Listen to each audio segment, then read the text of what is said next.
History on Tap series. This evening our topic, of course, is women in the wild. There's going to be 4 of us speaking this evening. Myself, Mike Williams from the museum, Corey Horton from the museum, Ashley Levine, and then we have a special speaker tonight, Mary Casanova. But before we start, I want to thank Looney's for hosting this event again. This is around a dozen times that they've done this for us, and they really appreciate it. I want to thank Jeff Ricard for the sound system. I mean, without it, we certainly could not do this. And I want to thank the City of Rainier for their financial support and encouragement for us to continue these programs.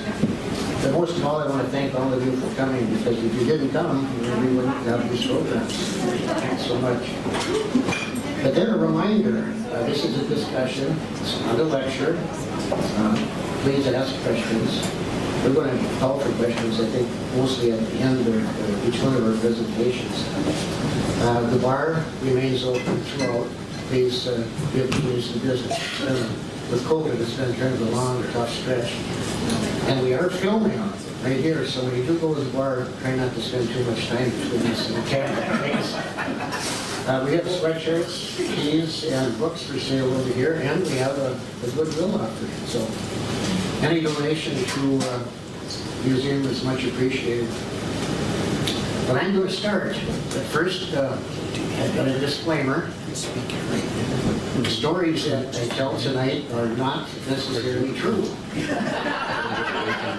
But they're the way that I remember them, the way that I remember they told me, so please keep that in mind. My subject's my grandmother, Hilma Marie King, was born in Sweden in 1890, immigrated to the United States when she was 18 years old, ended up here in Rainier, International Falls, around 1920. She married my grandfather, Robert Sloan Williams, the notorious bootlegger, in 1921. And at that time, they operated 2 businesses. The one that was open year-round was called the Williams Nightclub. It's right over here where the post office is now. And they also, of course, had the Kettle Falls Hotel. Not open year-round in those days, open water, but this time of year until the last log ride had gone through. In past discussions that I've had here, my Grandpa Bob always seemed to get the credit, especially when I talked about Kettle Falls. But when I was a kid at Kettle Falls, there were numerous plaques behind the bar. And one of them said, I remember this so well, it said, behind every successful man is a woman pushing him along. And that certainly was the case with my grandmother. That was so true. And she ran the hotel for nearly 40 years, mostly on her own. But imagine a business 42 miles down the lake from Rainier, where all the cooking and heat was done with wood. All refrigeration was done with ice harvested from the lake. Water was hand-carried from the well outside the building. That same water was heated on that same wood stove. There was no inside plumbing at all. Outhouses, chamber pots were the norm. Electricity was limited. When the hotel first started, it had a 32-volt battery bank system with a small gasoline engine to charge batteries. It was enough to run lights and then the Nickelodeon in the bar. Liquor was served, of course. It was all bootleg during it was Prohibition. Most of it done actually close to being on site. All supplies, mail, passengers arrived by boat on Thursday and Sunday. And the clientele in those days, male, of course, nearly all of them had not seen a woman in months. None of them had had an alcoholic beverage in months, so you know what was on their mind. Needless to say, the bar was very busy. The upstairs was very busy. But my grandma's part, the people had to be fed. She had chickens on the property for eggs and, of course, for meat. She had cows and goats for milk. You can see photos over here, milking a cow. But she purchased from the natives moose meat, sturgeon, walleye, blueberries, whatever needed. She did most of the cooking herself. Of course, she supervised the staff, which would be kitchen and dining help, bartenders, bouncers, of course, cleaning staff, and then also men or boys that would be working hauling the wood, doing the ice, and carrying out the garbage and that sort of thing. But my Grandpa Bob naturally would have been a frequent visitor, but Grandma Lil was there all the time. That was the 1920s. In 1930, changes were in the works. The Great Depression just started. Logging was rapidly going away. In fact, the Virginia Runny Lake Logging Company that was the largest in this whole area left on the west coast in 1929. Highways 53 and 11 were completed. So the water route, the only route that you could practically take in the summer months through this part of the country, is no longer nearly as busy. And then, of course, Prohibition was repealed. The Kettle Falls Hotel then, actually at that time, was gradually becoming respected. Ladies of the night were no longer needed, at least not in the numbers that they were in the 20s. And no longer was the large volume of liquor needed. There was a new type of client who was out there, and my Grandma Lil was up to that. That's fishermen. She advertised. In fact, in 1935, she advertised that a room with 3 meals, 3 big meals, would go for $2.50 a day. Pretty cheap. Fishing was fantastic. And tourism was growing. This continued through the 30s, but there was a big change in 1942. The Williams nightclub over here that I mentioned earlier burned in February of 1942. And my Grandpa Bob, at age 63, did not rebuild. Now he and my Grandma Lil would actually run the hotel, summer months at Kettle Falls, doing it together, normally from Memorial Weekend through Labor Day weekend. And then they would spend their winters in Miami, Florida. But each year as they got older, each year got busier. The end of World War II brought a boom to the resort industry all over this part of the country. Literally, many dozens of resorts were built on our area lakes between Crane Lake and International Falls. Day visitors began to arrive in droves. They heard about the delicious meals that my grandma was cooking at Kettle Falls. And the menu did not vary for years and years and years. It consisted of 3 things. Steak, which was T-bone steak, large ones. Chicken, a half a chicken. Deep fried in lard, and then oven roasted, oven baked. Then fish, naturally fish. Always walleye. Now and then, I was a kid who tried to sneak in a bass or a northern, but usually was picked up on. But I have a story about an old family friend that Bob Singh was just he arrived at Kettle Falls with his float plane in 1953 for lunch.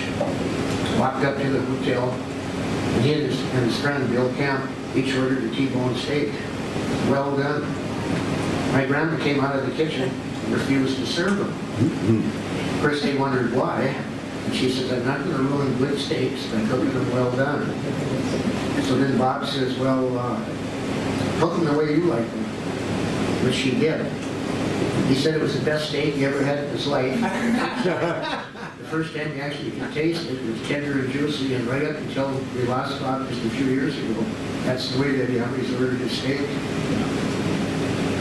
But like I said, one could stay and have those 3 great meals and have fantastic fishing for $2.50. But at that time, we talked about 1956. My Grandpa Bob's health had failed to the point where he passed away in International Falls on June 30th. Oddly enough, the same day that my nephew Billy Doherty was born. Same hospital, same day.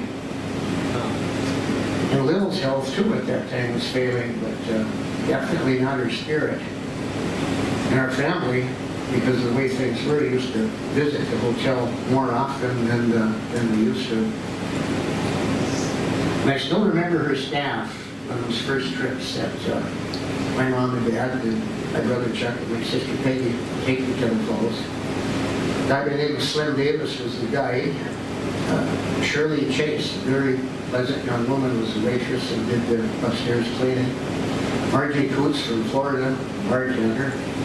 Alex Krause, a friend and neighbor from Florida, as a helper. Danny Williams from here in Rainier, outside work, helping. Herb Williams from Rainier, boat captain. And then Oscar Nelson was actually, it's kind of hard to see, but Oscar, his photo is in off here to the right, where he's brushing the flies off the cow that my grandma is milking. The 1957 brought the big change for our family.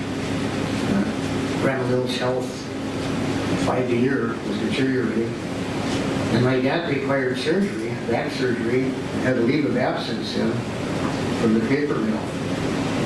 So my mom and dad, Chuck, Peggy, and I moved to Kettle Falls. We stayed in a cabin, a small cabin, nice cabin, right up at the dam. I can remember the roar of the falls. I'm sure Peggy does. All of that first summer we spent there. But I all wasn't that happy with my grandmother. She never had any children of her own, and all of a sudden she's got 3, a 10, an 8, and a 5-year-old underfoot all the time. But, we survived. 1958, pretty much the same. My dad misbehaved and had to get surgery again. Grandma Lil's health obviously not improving. So we were up there the summer of '58.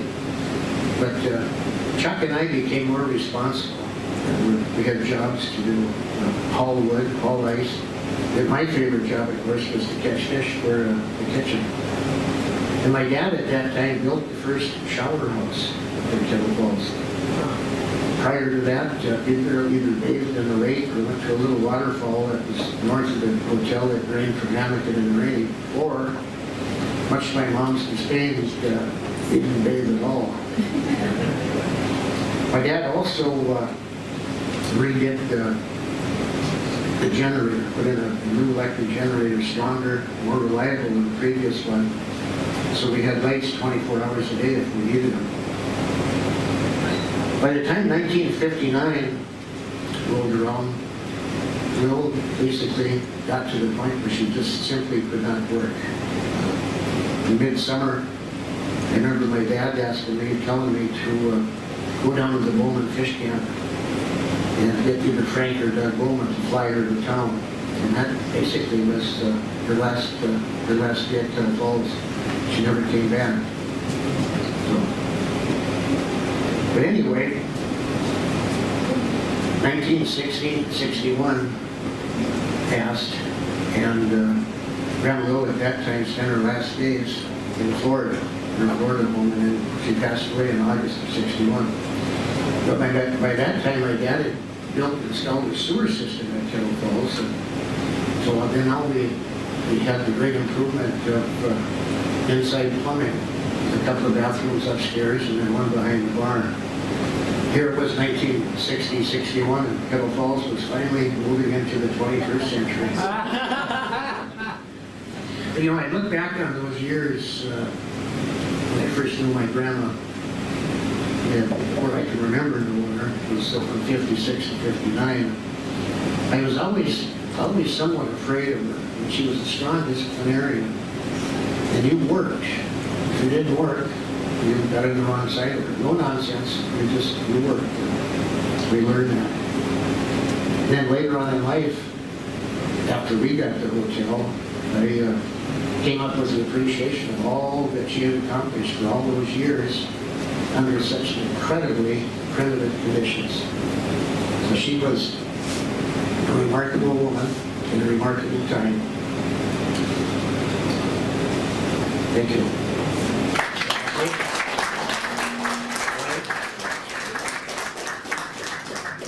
So the first lady I'm talking about today is Ellen Carlson, born Ellen Marie Dahlberg.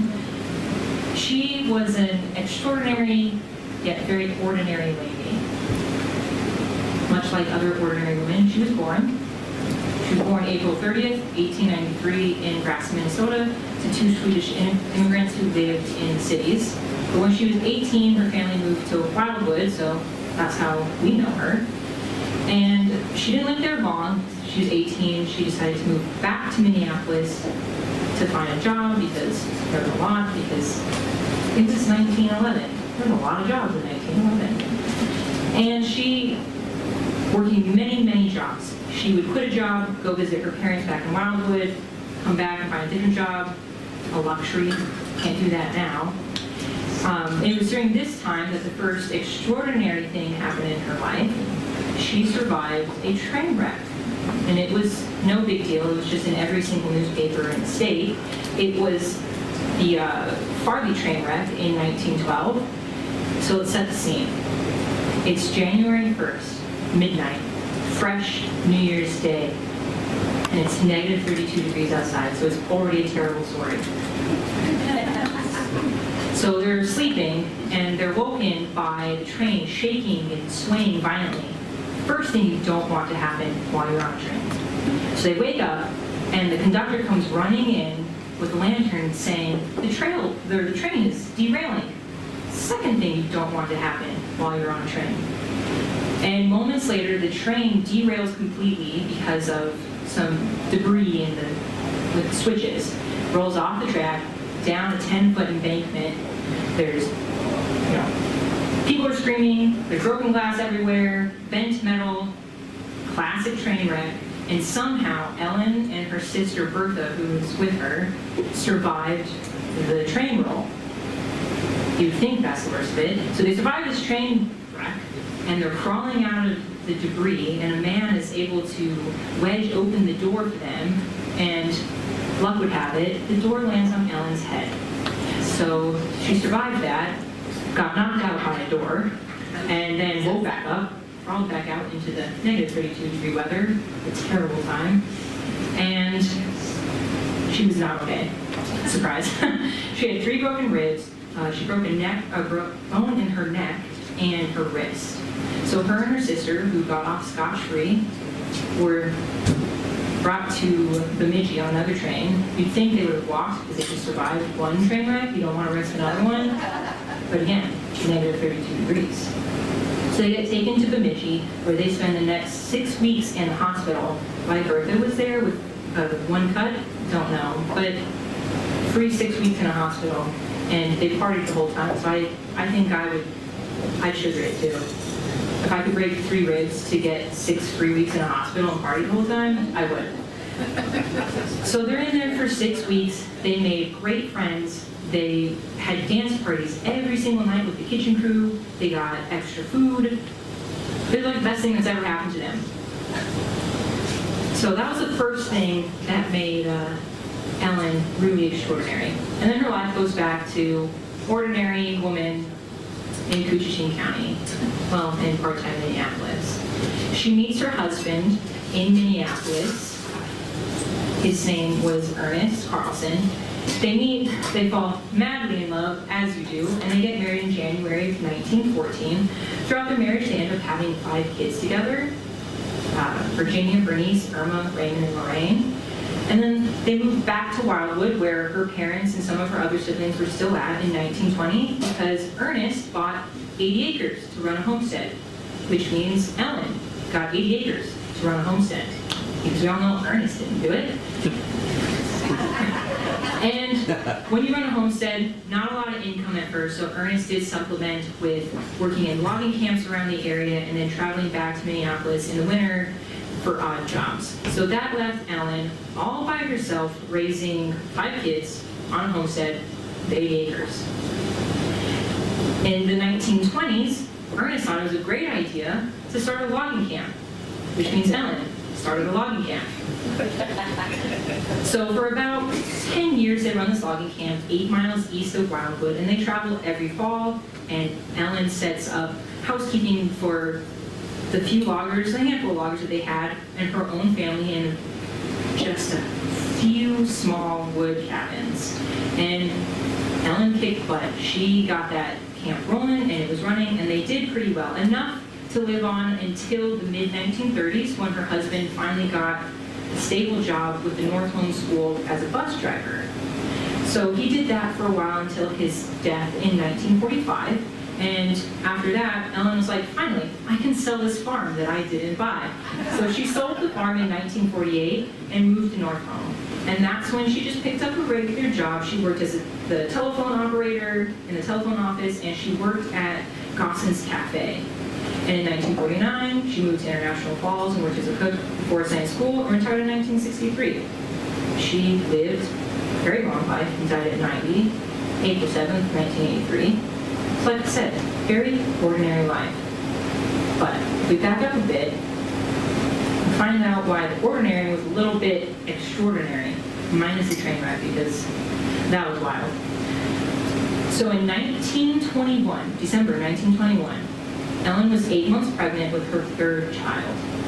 They go to church, normal Sunday, they come back and she's putting clothes away. They put their Sunday best up in the loft so they don't get dirty. And again, 8-month pregnant Ellen, putting away clothes, carrying a basket in one hand, climbing up a ladder, as you do when you're 8 months pregnant and you have a whole family to help you. That's normal. And Alex, what is imminent disaster for 200, please? She fell down.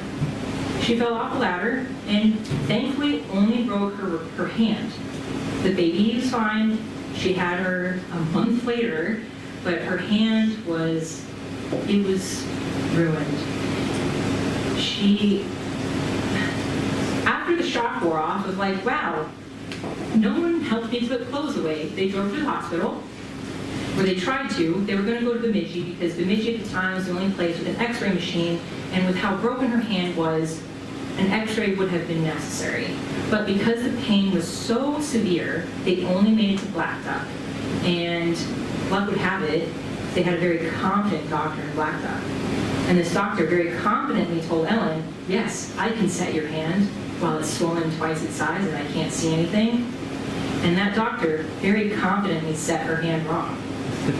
So as time went on, a few weeks passed, Ellen's hand healed very, very inconveniently. Her hand healed kind of like this. Her pointer finger and her thumb, she was able to slightly move, whereas her other 3 fingers were curled into her palm. And when she went to the doctor, and was just like, hey, I'm not an expert or anything, but I feel like my hand shouldn't look like this. The doctor, and I quote, don't you think I know what I'm doing? And Helen was like, you're right, I'll just live like this. And she did. So Helen, with her now disabled hand, she had just had a baby. She's having to learn how to redo everything with one hand and like half a finger combined on her right hand. So her ordinary life, while it seemed ordinary to most people, she was doing one-handed. She did everything. She ran a homestead. She ran a logging camp. She raised 5 children with one single hand. She had to relearn how to sew, relearn how to cook, relearn how to do everything. And which, if you ask me, I find that to be very impressive because I can't hardly take care of myself with both hands. And that's Ellen.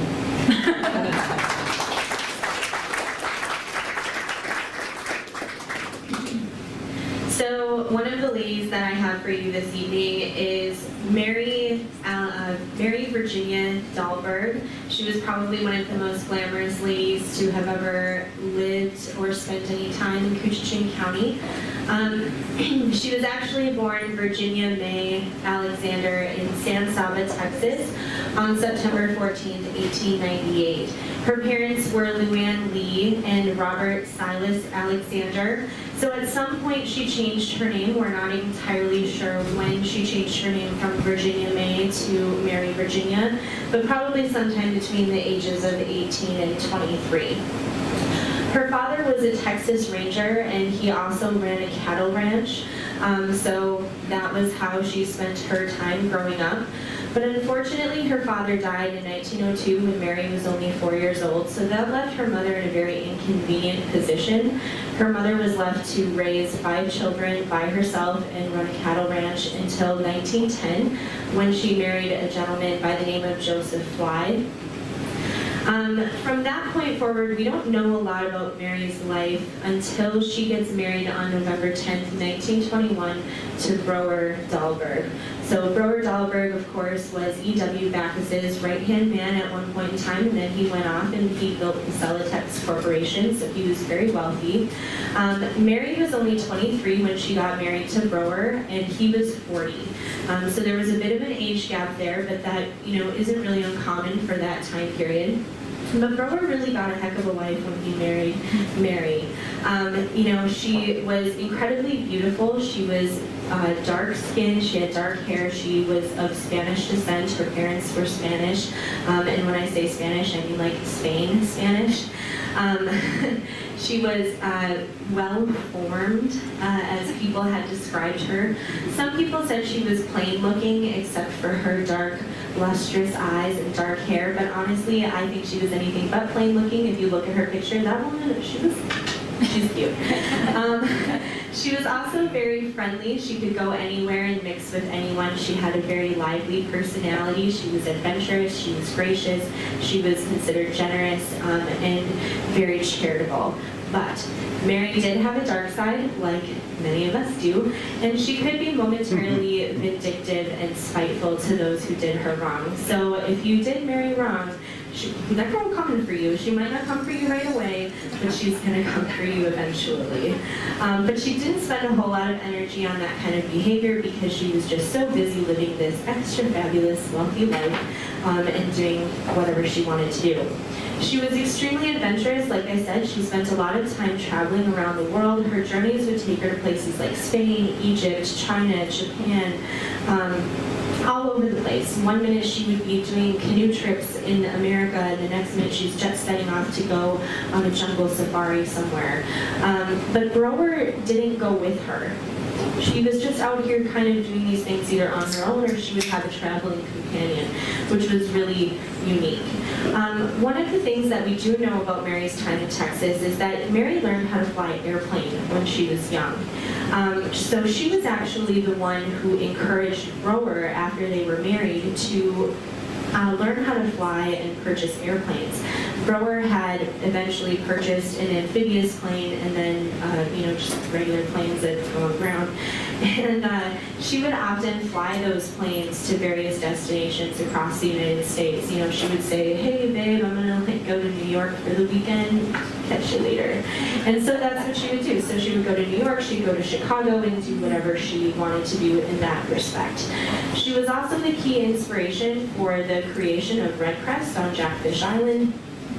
She had a lot of say in what that home was going to look like, including the creation of the tiki that was on Red Crest. The tiki actually came into play during the summer of 1925 when she met author Sinclair Lewis. She had invited him to vacation at Red Crest, and he was like, no. Well, actually, I will come, but you have to, I want to stay in an authentic tiki. And she was like, boom, done. I have money, I'll build you tiki any day of the week. So that's what she does. So then she builds in this tiki, and then the following summer in 1926, Sinclair Lewis comes. But not only does Sinclair Lewis come, the Spanish princess, the Princess of Spain, Maria de Bourbon, also comes. And she becomes like besties with Mary at the time. They spend a lot of time together. There was one group of people that Mary didn't fit in with, and that was the aristocracy of Chicago. They really didn't like her. These socialites would repeatedly slam Mary in the Chicago Tribune, so much so that during the summer of 1926, reporters actually flew to Rainy Lake to get Mary's thoughts on all of the nasty things that these people were saying. And she pretty much just said that she didn't care about these people. She didn't want to belong to their club that they had because, she had her own money, she had her own life, and she stooped so far down to the point that she referred to them as washtub aristocracy, which in 1926 is like the most offensive thing that you can say to white socialites ever. So that completely solidified the fact that Mary was never going to be a part of that group, but again, she didn't care. So moving forward with her life after that, in 1930 she published her first novel, Dagger. This was a major achievement for Mary. It further launched her into the public eye. It did open her up to some criticism, but it was pretty well received. If it's a book that you might be interested in, you can find it available online for free. Many of Mary's adventures were written into that book and reflected into the heroine. I was able to find this book in a Hollywood bookshop out in California, and I've been flipping through it and reading it, and let's just say I'm not a fan of 1930s literature, but good for her that she published a book. Just a few years after the stock market crash in 1929, Mary sets off for Europe. She's gone, 1931, 1932, and she stays there. And so Brower is back in the States, and he's thinking to himself, like, am I still married? Do I have a wife? Is she coming home again? And she doesn't. So in 1932, Brower files for divorce from Mary on the grounds of abandonment because she just never comes home again. And so he has to pay her some alimony, of course, as that sometimes happens. And Mary did try to file for back alimony of $41,000.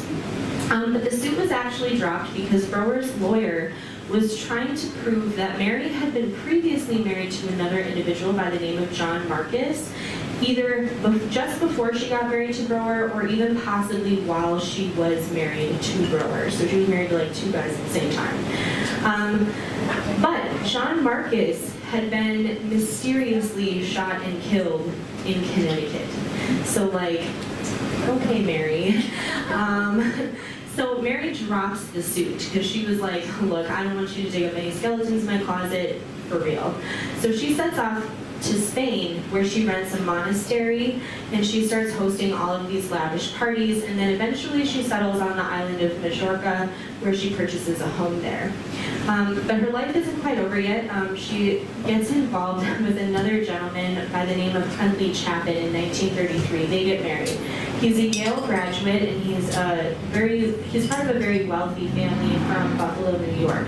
But Huntley isn't a nice man. He's very abusive and manipulative and controlling. So Mary's possibly going to try to solve this problem.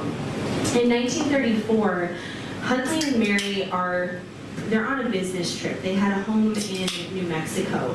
They fly to Chicago. They're doing their little business trip, and they're on their way back. And they decide that they're going to stop at the Embassy Club in Chicago because this is a place that Mary used to frequent. And she would spend time with like lots of rich people, gangsters, rough crowd. So they get there, they go in, they order a couple beers and some sandwiches, and there's two men in there that are sort of suspicious. And the next thing you know, Huntley is on the floor. He's been shot. He's shot in the foot. He's rolling around. He's like, oh my God, I've been shot in the foot. Help me. And Mary's like, well, you're getting blood on my coat. So she steps back from the situation. She's not going to help anybody. And before Huntley can even get up, the other man comes over and has brass knuckles and just starts pummeling Huntley in the face. Finally, the cops show up. And it's discovered that they don't know why this happened. They don't know why it happened. They don't know how it happened. When you read about it in the newspapers, it honestly sounds like this was a setup. And so I was like, okay, Mary, I see you. Like, this was suspicious.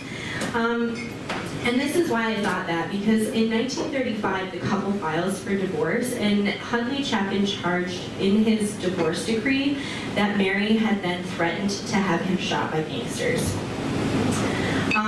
Mary refuted the charges and took her to court with the intent to sue, and Mary says, no, I'm going to sue you, actually.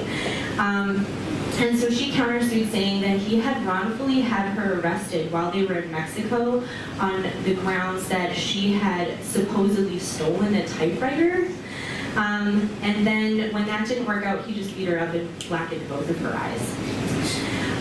So on the grounds of Mary filing for divorce from Huntley, she was saying that he was abusive, he was controlling. Basically, he was just a garbage human, and he was. And she decided that she was going to sue her mother-in-law for $500,000, which at that time, that was $9.7 million. I don't know why she was suing the mother-in-law. I think maybe that was where a lot of the family money still was. And she was maybe just kind of like a little petty and bitter. I don't know. I mean, I guess if my husband punched me in the face, I'd probably try to get his money too. But Mary was not a poor woman. She had over $1 million squirreled away in safety deposit boxes at the time while she was with Huntley.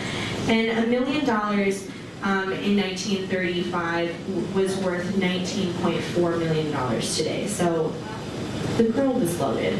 The divorce goes through. I have no idea if that $500,000 lawsuit went through against her mother-in-law or not, but she did return to her island homes in the Mediterranean after her divorce, lucky Mary, and then she does come back to the United States in 1938. She goes to Albuquerque, New Mexico, and then she falls sick with an undisclosed illness. Not really surprising. She could have picked up anything, like when she was in the jungle or anything like that. And she actually passes away in July of 1938 at the young age of 39. So I have no idea where she is buried. I can't tell you that, but that is the extravagant life of Mary Dahlberg.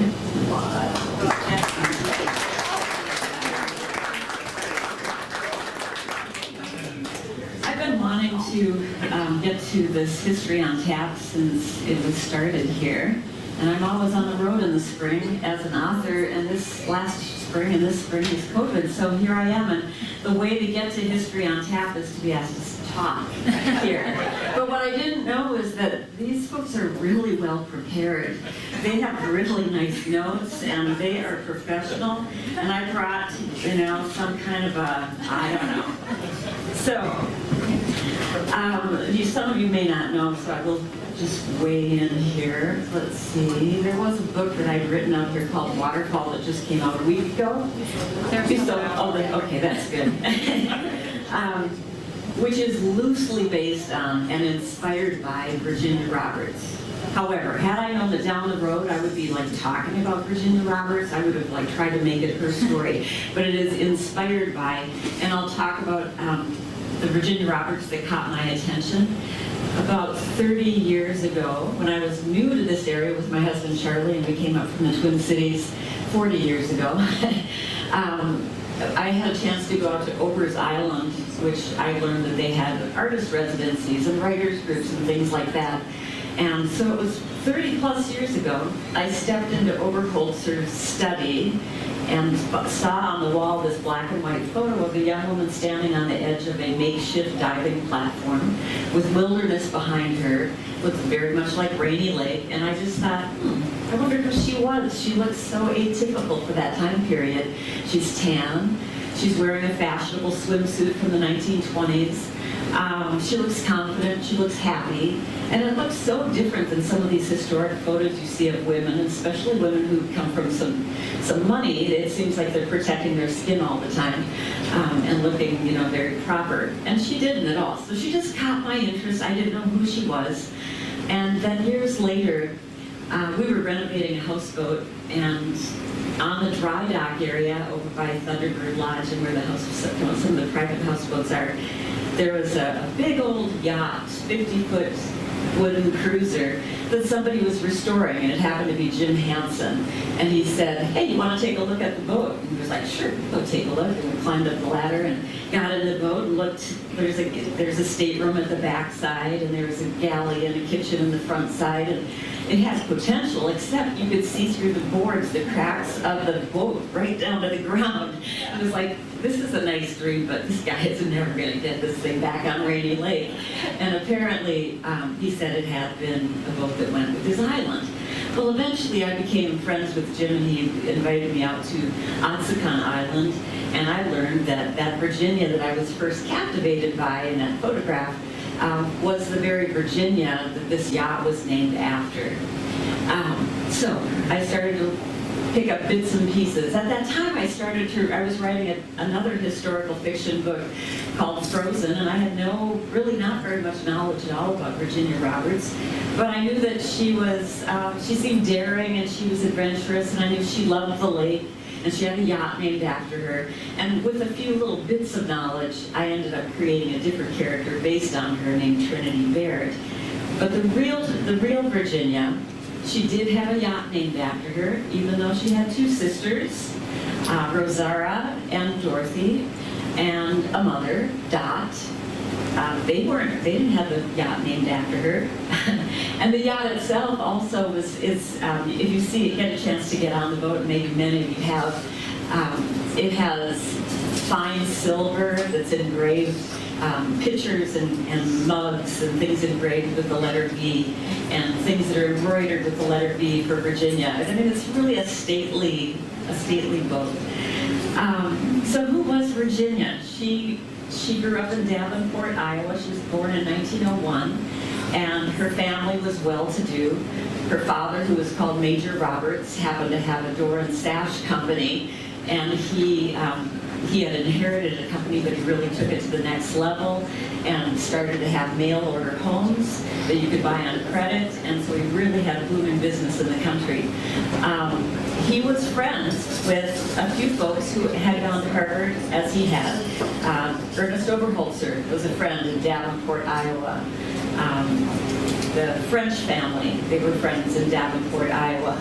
So then I try to think about, here's a girl who grows up on Oak Lane in Davenport, maybe a little bit like our Summit Avenue or a nice neighborhood in the Twin Cities. And she goes north at the age of 12 or 13 years old. And the reason she gets there is that Ernest Oberholzer was asked to go and find some property by his friend, Major Roberts. And so Ernest Oberholzer went up and he found some property, he found an island. And he didn't say who was buying it. I think he put on the guise that he was buying it and bought it for $500. The family then took ownership of it, and they started to come north and summer on that island after that in 1913. So here's this young woman who her whole life changes. She starts to spend every summer up on Rainy Lake, which for some people some teenagers could be a disaster. For her, it was a wonderful thing. And I think that reading through between the lines, which is what you do as a writer of fiction, is you're kind of looking between the lines of history. She seemed to be a person who was really in love with nature and with the area. And she had a lot of tumultuous times in her life as she got older, but it seemed like it was the lake that she would keep calling her back. Let's see, what else do I want to say about her? She was good friends with Ernest Oberholzer from the time she was young. And in fact, it was Ober who stepped in on the family island and took care of the island, helped them when Major Roberts went on to World War I. It was Ober who was there helping to kind of help the family get along through the summers. So they go way back in terms of friends. Ober had a friend named Harry French, as I said, another Harvard alumni. Both Ober and Harry were 20 plus years older than Virginia. And I think that Virginia always had her eye on Ober, but Ober wasn't the marrying kind. And he at some point said, "Marry Harry, marry Harry, marry Harry." And so she did. And she married Harry French. Harry French came from a very wealthy family, and after they were married, they built something called green mansions on the Canadian shore, just on the Canadian side of the border, and it was quite an elaborate design that Virginia Roberts French designed this chateau, a Norman-type chateau based on places that she'd been to in France, and she came up with the design, and it became sort of her wedding present for marrying Harry French. Virginia was an artist, so she did a lot of portraitures, especially of family and friends. Her children became her best subjects. And they had Virginia had two daughters, Audrey and Elle Jean. And sadly, on Audrey's 18th birthday, and here's where the questions start to come in. So on the 18th birthday for the first daughter, for Elle Jean, apparently she then inherited some millions of dollars.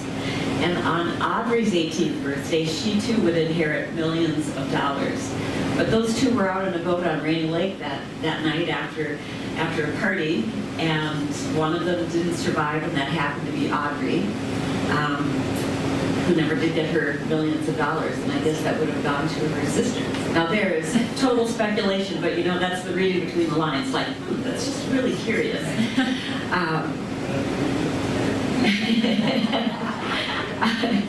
I got a call from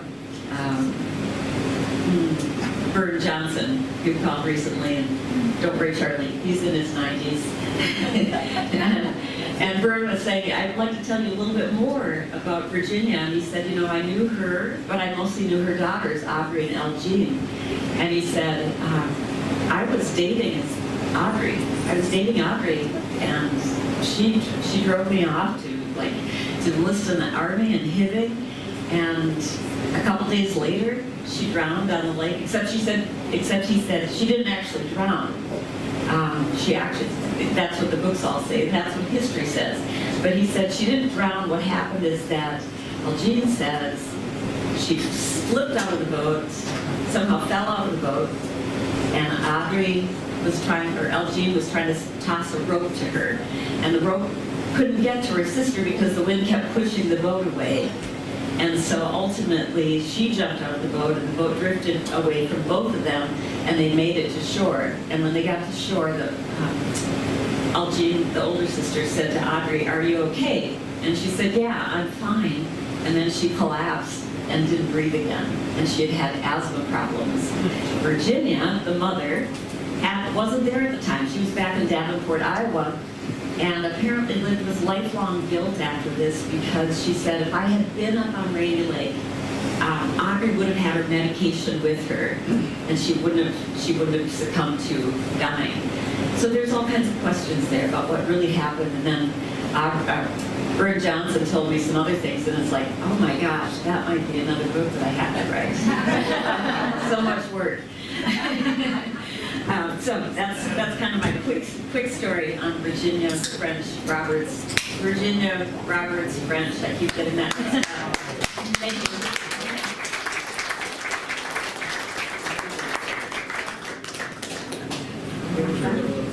So my second lady of the night, a few people may have heard of her. She's a much larger name in town. Is Beverlee Iltis, who is married, relation to the Iltis drugstore back in the day.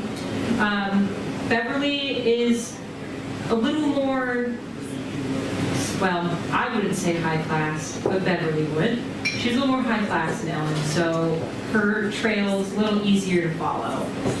She was born February 9th, 1907, and she was born Pearl Louise Hinter. Her name was not Beverlee at the time. So her early life we don't have a lot of information about. We know she was born, obviously, and she was married to a man, Raymond P. Medved. She got married when she was 17. They had 2 children, and they were very quickly divorced. Just not even 5 years. Married, 2 kids, divorced, and Pearl changed her name to Beverlee. She was done. Washed her hands and dropped it. Except for the 2 kids. It's a lot harder to drop kids than it is a name. So she did her own thing for a while with her 2 kids. A lot of what she did, like I said, is unknown. Until the late 1930s, early 1940s. Her and her mother were just visiting International Falls. It was a thing to do. And they're having a good time, and they stopped into the Iltis drugstore to buy some stationery. Just a normal day. And lo and behold, who's behind the counter? Exactly who should have been behind the counter, because he owned the place, Russell Iltis. So Beverlee and Russell, they meet. Whether or not she had hearts in her eyes or money signs, we'll never know, but they got married very soon after. Beverlee, after her first marriage, had decided she knew what she wanted, she knew the kind of life she wanted to have, and she was dead set on finding a man who could give it to her. And to Russell. So there we have that. And they were married so quickly, I would assume, because Russell joined the Navy in World War II. He enlisted in 1942 and was shipped off to New York, and Beverlee went to New York to marry him. And while he was doing his pharmacy thing, in the Navy in New York, Beverlee came back to run the drugstore that she had just inherited from her new husband. And she ran it well. Business was booming, she always had customers, there's ads in the newspaper all throughout the war, so she wasn't struggling, but she did decide that working was not her thing. Beverlee petitioned the Navy to bring Russell back. I will repeat, in case anyone doesn't understand the magnitude of that feat. She petitioned the U.S. Navy to bring Russell back during World War II. And they sent him back.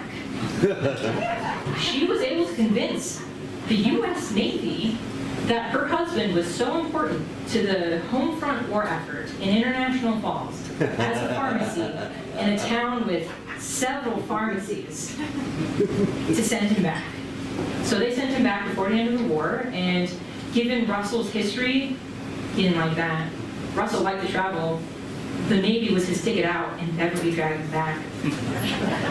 So Beverlee got what she wanted. Russell came back. She didn't have to work as much. And after that, that was early on in their marriage. They were married for 30 happy years. In sickness and in health, through mistresses and drugs, till death did they part. She held on to Russell with every ounce of strength she had. With every ounce of strength she had. And if her obituary is to be believed, she loved her husband, occasionally. They had fun together, they traveled a lot, they had a yacht called the Bosun. It was an old, retired, refurbished Navy yacht, really nice, teakwood, it was sleek. They partied on a rainy lake all summer long. How they had a successful business, I don't know. But they were best friends with all the aristocrats of the time in the 1940s and 50s. They had fun. Russell had a lot of fun. He ran drugs. He was wanted by the Border Patrol because, he ran drugs. He had some very public mistresses, and Beverlee put up with it all, as you do.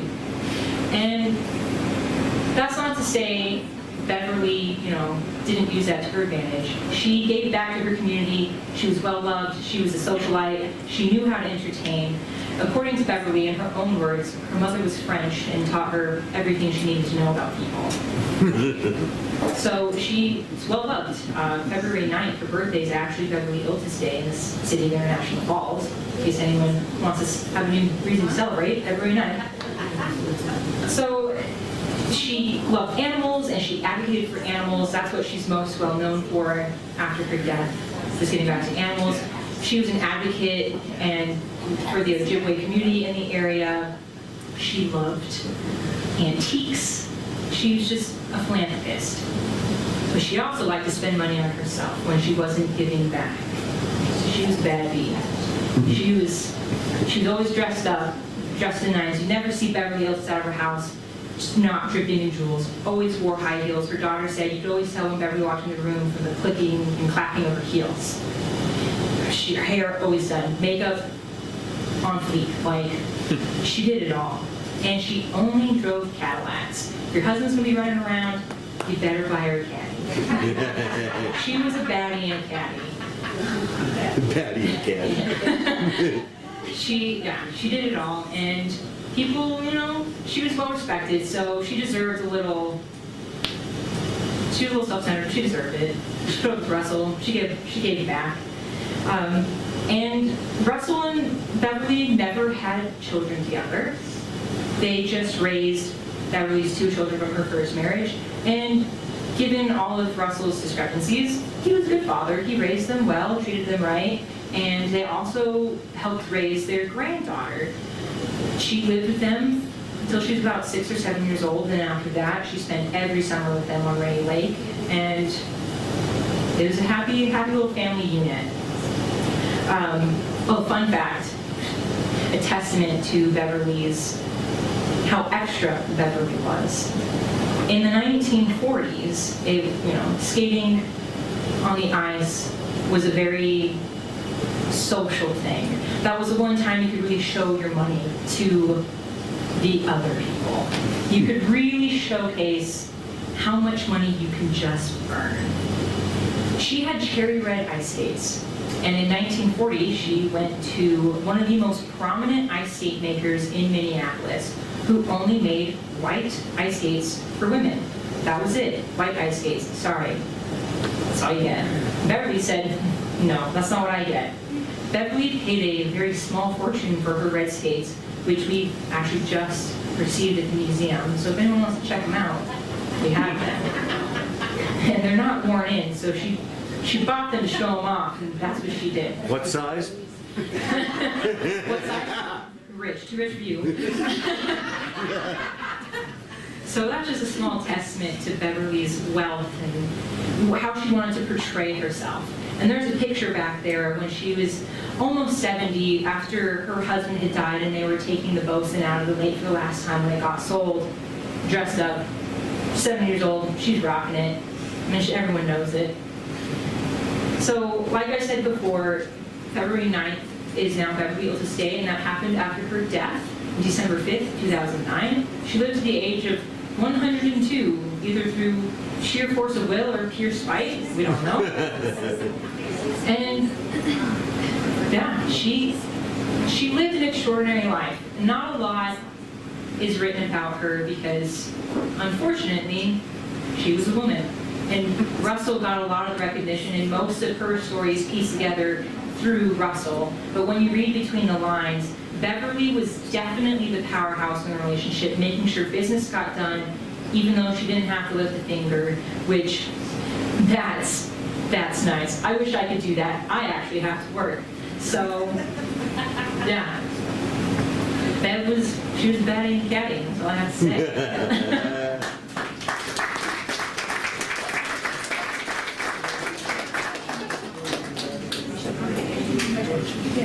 So we have one last lady for all of you this evening. We saved the best for last. This is someone that many of you may have known. She's probably familiar to a lot of people if you didn't know her personally. And this woman is Tammy Faye LaValley, or Tammy Faye Baker. Yeah, give it up for my girl Tammy. Yeah. So Tammy Faye was born Tamara Faye LaValley on March 7th, 1942 to Rachel and Carl LaValley in International Falls. She was born during a snowstorm. Her mom almost didn't make it to the hospital, but she made it there just in the nick of time. Her mother would later divorce Carl, and she was remarried to a gentleman by the name of Fred Grover. So then Tammy would become the oldest of 8 children. I spoke with one of her brothers on the phone for an interview, and he said that growing up, Tammy spent a significant portion of her time at church, and the rest of her time was spent working at her job. So it was like 80% church, 20% working. And Tammy used to work at the Woolworth store on Main Street in downtown International Falls. For those of you who don't know what Woolworth's was or where it was, it is now the Runnings store. She had actually started working there at the candy counter, but she was so small and petite that you couldn't see her over the countertops. Tammy was only 4'11", so she was a very small woman. So they moved her to the pet department, and everyone loved her. They had children that would come in and want to see the birds and all that kind of stuff. And Tammy knew that they weren't going to make a purchase, but she still treated every single person as if they had the money to buy something at the store at the time. In interviews, Tammy was asked about her life growing up in International Falls, and she always kind of recalled that with what seemed to be fondness. She talked about her love of ice skating and spending time with her friends after work, going out trying to catch a tan at 5 p.m. or whenever she would get off. She also really enjoyed reading. She spent a lot of time reading mystery novels, particularly Nancy Drew. She would stay up late and hide under her covers with a flashlight, reading these books, sometimes all night long. She was also asked about her makeup and when she first started wearing makeup. Now keep in mind, Tammy used to go to a church that was very conservative. They thought that makeup was, possibly like kind of sinful or something. So Tammy's first experience with makeup was with her friend Ada D-Rod. And Ada had encouraged Tammy to try on some mascara because Tammy had these really long eyelashes. And so Tammy tried on this mascara and she was like, wow, I look so beautiful. And she really liked it. So she tried on some lipstick. And the next day she sent a friend to the makeup counter at Woolworths because she couldn't be seen buying the makeup. And then she would just kind of wear it in her bedroom. And then later on she got a little braver and she would wear the makeup out in public, or the mascara. And she said that if people noticed, they never said anything, but that was fine with her. When she was young, she also used to sing in church. She would sing for weddings, she would sing for funerals, and then she found as she got older, she could play the piano and the accordion. But she could never read sheet music. Tammy could only play by ear, which to me is really impressive. That's a super impressive skill to have. Tammy graduated from Falls High School in 1960 when she was asked what she wanted to do with her life and what she wanted to be when she grew up. She wanted to be a minister. She wanted to be involved with ministry. She was super passionate about that. So she made her way to North Central Bible College, which is now Northwestern, to pursue a career in ministry. And ministry was not something that women were commonly found in, but Tammy wanted to break that mold. She wanted to kind of go out there and just push the limits and do something unique. And that's exactly what she did. When she was in college, this was the time that she meets Jim Baker. They get married on April 9th, 1961. Now, North Central Bible College had this really weird rule that you could be married and go to their college, but you couldn't get married while you were attending their college, because if you did that, that was like, no. And so they kicked them out. So Tammy and Jim were expelled from college, but they weren't really that sad about it. They're 19 and 21 years old. She's 19, he's 21 when they get married. And they're like, okay, whatever, we're gonna have a travel trailer. And they started traveling around and starting their ministry.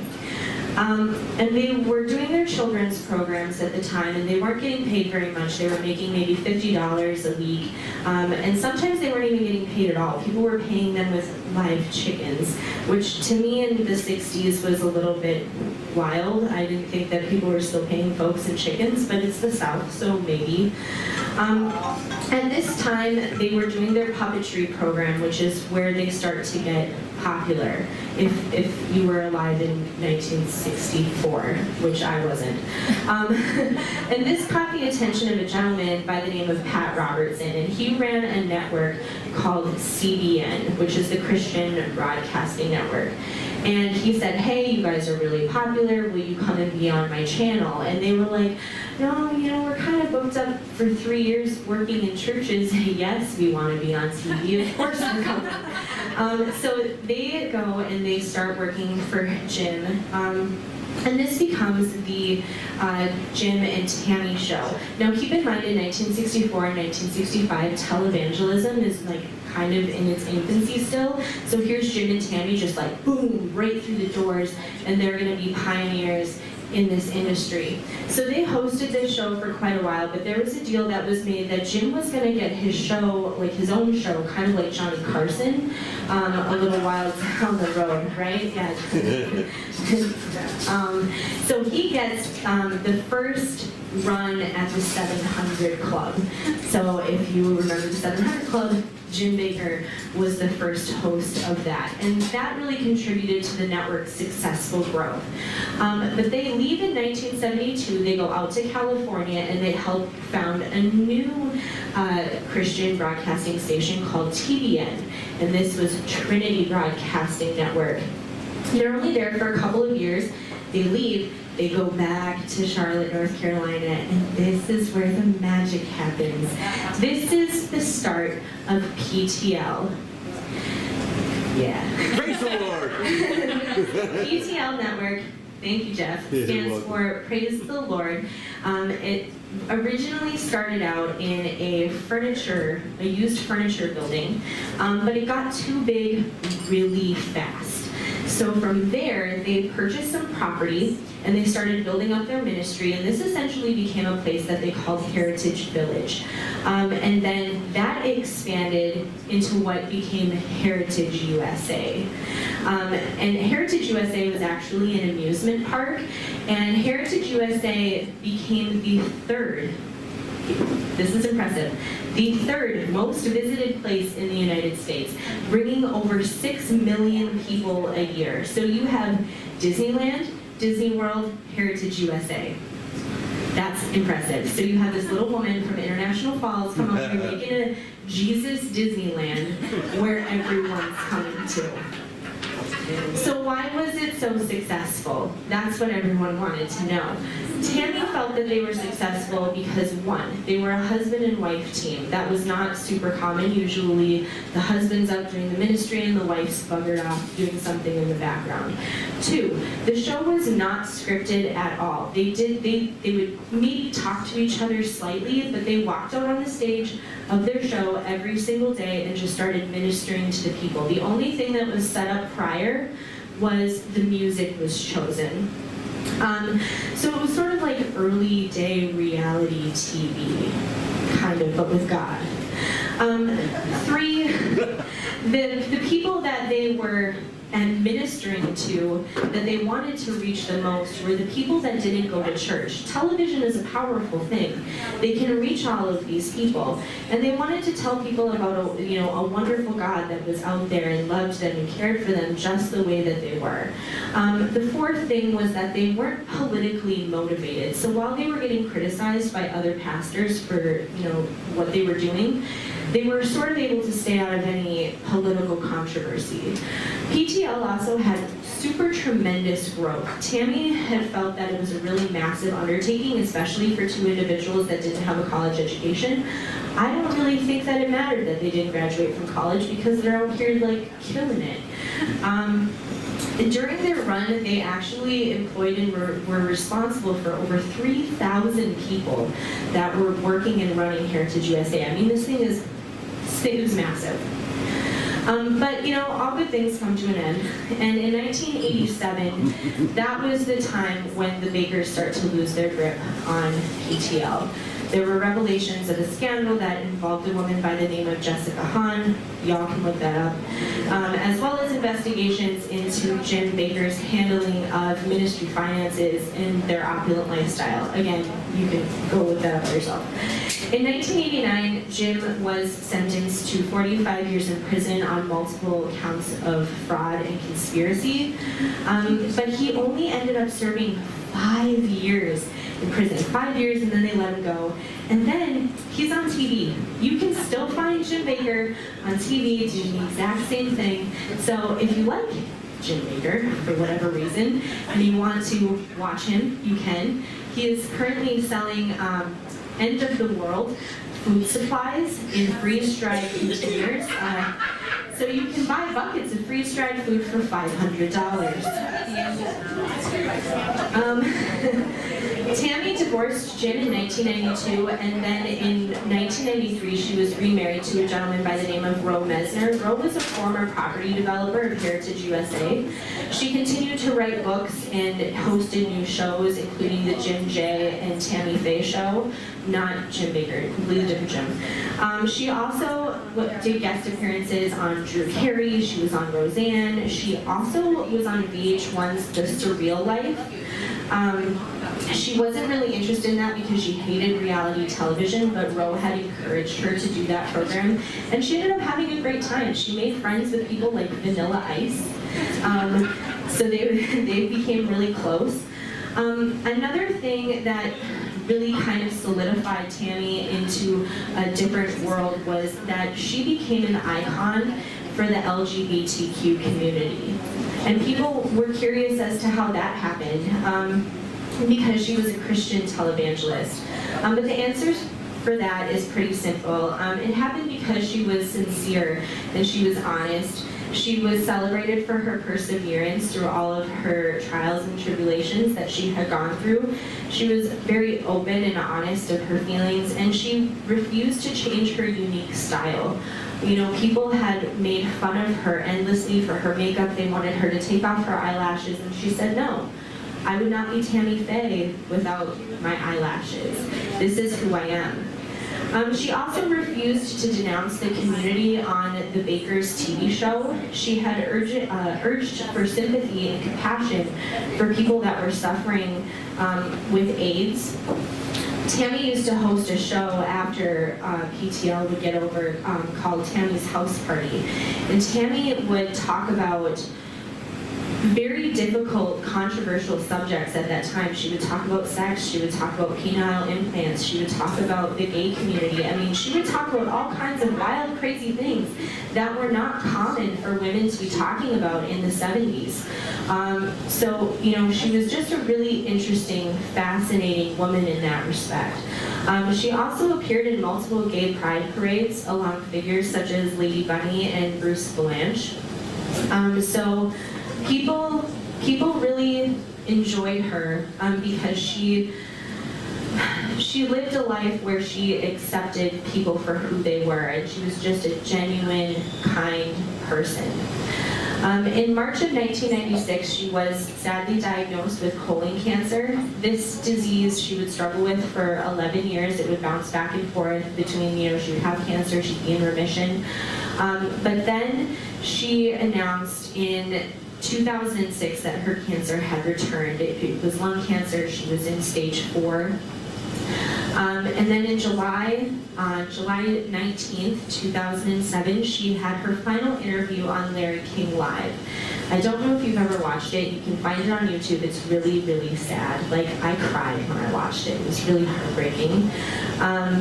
And the following day, on July 20th, 2007, Tammy passed away in her home at the age of 65. She was laid to rest in the Waldron Cemetery in Waldron, Kansas. She's in the Messner family plot. And a lot of people continue to make pilgrimages there. They leave behind gifts, they leave poetry, they leave letters, they leave lipstick, they leave mascara, you know, just little tokens.